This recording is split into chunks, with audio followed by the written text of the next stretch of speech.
સુરત રેન્જના આઈજીપી પ્રેમવીર સિંહ વાર્ષિક ઇન્સ્પેક્શન લઈને વાપીની મુલાકાતે આવ્યા હતા. આ મુલાકાત દરમિયાન તેઓએ વાપીના સર્કિટ હાઉસ ખાતે વાપી ઇન્ડસ્ટ્રીયલ એસોસિએશન અને વાપી નગરપાલિકાના હોદ્દેદારો ઉદ્યોગકારોની સાથે એક વિશેષ મુલાકાત કરી હતી.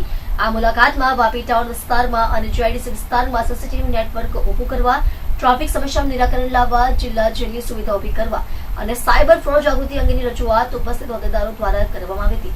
આ તમામ રજૂઆતને ધ્યાનમાં લઈને સુરત રેન્જ વિભાગના પોલીસ મહાનિરીક્ષક પ્રેમવીર સિંઘે જણાવ્યું હતું કે આવનારા દિવસમાં વિશ્વાસ પ્રોજેક્ટ હેઠળ પારડી, વાપી અને ડુંગરા વિસ્તારમાં 150 જેટલા સીસીટીવી કેમેરાનું નેટવર્ક ઊભું કરવામાં આવનાર છે, જેના થકી ગુનાખોરી પર અંકુશ લેવામાં સફળતા મળશે. એ જ રીતે ટ્રાફિકની સમસ્યા અંગે સ્થાનિક આગેવાનોની સાથે સંકલન સાધી તેનું નિરાકરણ લાવવામાં આવશે. જિલ્લા જેલ અંગેની રજૂઆત સંદર્ભે આઈજીપીએ જણાવ્યું હતું કે જમીનની ઉપલબ્ધતા ન હોવાના કારણે વલસાડ જિલ્લાને પોતાની જિલ્લા જેલ મળી શકી નથી. આવનારા દિવસોમાં જમીનની વ્યવસ્થા થઈ શકે તો આ જિલ્લાને પણ પોતાની જિલ્લા જેલ મળી શકે છે, જે માટે હાલ પ્રયાસો ચાલી રહ્યા છે.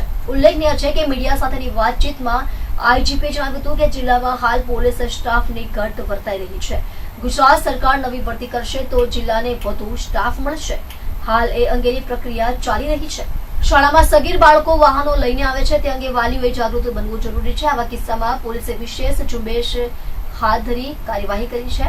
આવનારી 21મી ડિસેમ્બરે ધ્યાનમાં રાખી સંઘ પ્રદેશમાંથી દારૂ પીને ગુજરાતમાં પ્રવેશનારા સામે પણ કાર્યવાહી કરવામાં આવશે. આજરોજ વાપી વિસ્તારની મુલાકાત લેવામાં આવેલી અને આ મુલાકાત દરમિયાન વાપી ઇન્ડસ્ટ્રીયલ એસોસિએશનના આગેવાનો અને વાપી નગરપાલિકાના તમામ હોદ્દેદારો અને જનપ્રતિનિધિઓ સાથે મુલાકાત કરવામાં આવેલી અને આ દરમિયાન વાપી ટાઉન અને વાપી જીઆઈડીસી અને વિસ્તારની લગત જે સમસ્યાઓ છે એ સમસ્યાઓની વિસ્તૃત ચર્ચા કરવામાં આવેલી અને આમાં જે પોલીસથી લગત જે સમસ્યાઓ છે આમાં મુખ્યત્વે એક વાપી અને ડુંગરા પારડી વિસ્તારમાં સીસીટીવી કેમેરાઓનું નેટવર્ક વિકસાવવામાં આવે એવી એક રજૂઆત હતી અને અમુક ટ્રાફિકથી સંબંધિત રજૂઆતો હતી. તો જે જ્યાં સુધી સીસીટીવીની વાત છે એના માટે અમારું જે વિશ્વાસ પ્રોજેક્ટ છે ગુજરાત સરકારનું, આ વિશ્વાસ પ્રોજેક્ટના ફેઝ 2માં વાપી, ડુંગરા, પારડી આ બધા વિસ્તારને આવરી લેવામાં આવનાર છે, જેમાં 150થી વધુ કેમેરાઓ આ વિસ્તારમાં લાગશે, જેનાથી જે ગુનાખોરી છે એના ઉપર બહુ અંશે અંકુશ લેવામાં પોલીસને સફળતા મળશે. અમુક ટ્રાફિકની રજૂઆતો હતી એના માટે જે સ્થાનિક પોલીસ છે એને સ્થાનિક આગેવાનો સાથે સંકલન કરીને આ ટ્રાફિકની સૂચનાઓની જે સમસ્યાઓ છે એનો હલ લાવવા માટેની સૂચનાઓ આપવામાં આવે છે.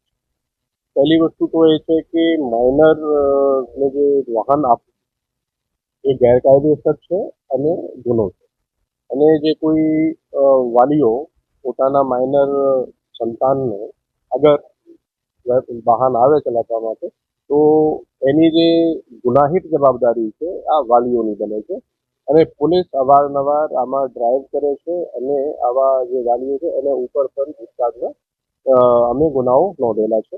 તો એક તો વાલીઓને એક અમારી અપીલ છે કે નાના બાળકોને વાહન નહીં આપે. એ ઉપરાંત અમે આ બાબતમાં ડ્રાઈવ વગેરેનું જે છે આયોજન કરીને અમે એના ઉપર અંકુશ લાવવાના પ્રયત્ન. જો અગર આપણે આંકડાની વાત કરીએ તો જેટલું જે પોલીસ સ્ટાફ હોવું જોઈએ એના કરતાં પોલીસ સ્ટાફ ઓછું છે, પરંતુ સમયાંતરે ગુજરાત સરકારનું જે ગૃહ વિભાગ છે એ નવી ભરતીઓ કરતા હોય છે. તો આ ભરતીની પ્રક્રિયા અત્યારે ચાલે છે. તો જ્યારે આ ભરતીની પ્રક્રિયા પૂર્ણ થશે ત્યારે જિલ્લાને નવું સ્ટાફ મળશે. જિલ્લામાં ખૂબ જ લાંબા સમયથી એની જરૂરિયાત મહેસૂસ થાય છે, કેમ કે આ બાબતમાં બધી અન્ય જિલ્લાઓમાં જેમ કે નવસારી અથવા સુરત અન્ય જિલ્લામાં જવાનું થતું હોય છે, તો એનાથી ઘણી અગવડતાઓ પડે છે. પરંતુ અત્યારે અગર અહીંયા જમીનની વ્યવસ્થા થાય તો નવી જેલ જે છે એ એના નિર્માણમાં ઝડપ આવી શકે.